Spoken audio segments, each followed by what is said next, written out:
Hey, good morning, it's Mark Nicol here. Just walking home after dropping the kids off at school. It's a beautiful sunny day. Feeling pretty good. Anyway, on the way in, I was chatting to one of the mums as a little boy, and for the last, last few weeks, last couple of months maybe, I've seen, and bless, it's looked awful. He has just point blank refused to go into nursery school. Right, he's proper tantrums, hanging on to the door frames, and squealing, and yeah, really not looking forward to it at all. So I got chatting to her on the way in, just asking how things were doing, and she said that they've kind of got to the bottom of it. And the story goes is that in September, he, along with Maisie, my youngest daughter, and all of their little group, are going to go up into like reception, so their first year of kind of proper school. And bless, this poor little boy had misunderstood something that had been said and thought that it was only him who was going up into the next year group, that all his friends were going to get to stay in the nursery class, and that he was going up all by himself, which of course, bless him, caused a lot of unrest, a lot of unease, really unsettled him. And you can imagine he's not quite sure at what point that's happening. He's just been told that at some point he's going to be going up into the next class, and so every day is filled with this kind of anxiety of, is today the day that I have to go through this really horrible experience? And bless him, all the time the whole story has been going on in his head because he had this thought that wasn't true. And that brings me to the point of today's video, myself included. One of the biggest causes of stress, procrastination, anxiety, depression, one of the biggest things that holds us back from being as happy and as content and as forward moving as we could be are our thoughts.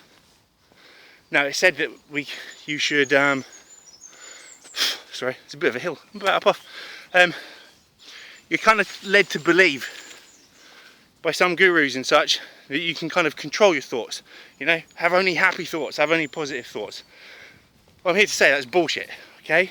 You cannot control the thoughts that come into your head, okay? It's entirely subconscious. What comes into your head just happens.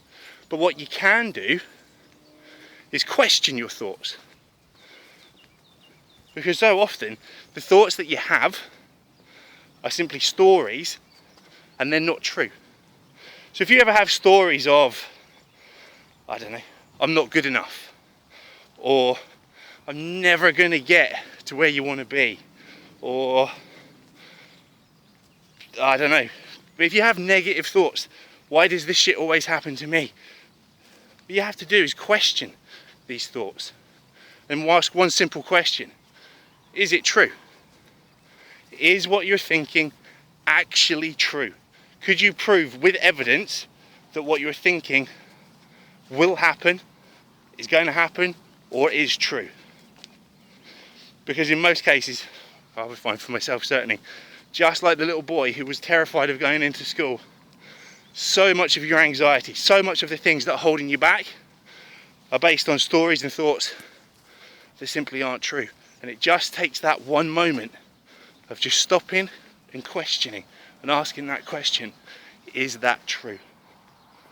So I wonder, in your life today, whether it be in your morning already, whether you've had a stressful morning, whether you've blown up at the kids, whether you've lost your temper with your spouse, whether you're anxious about going into work, whether you're anxious about things that are coming up at the weekend, ask yourself, what is the thought?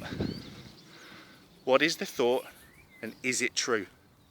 Because the thing is, who you are when you have that thought is very, very different to the person who you can be when you have a different thought, when you have the truth in mind. Anyway, I've got a little way to go. It's a pleasure talking to you. I hope that's of some help today. Have an awesome day.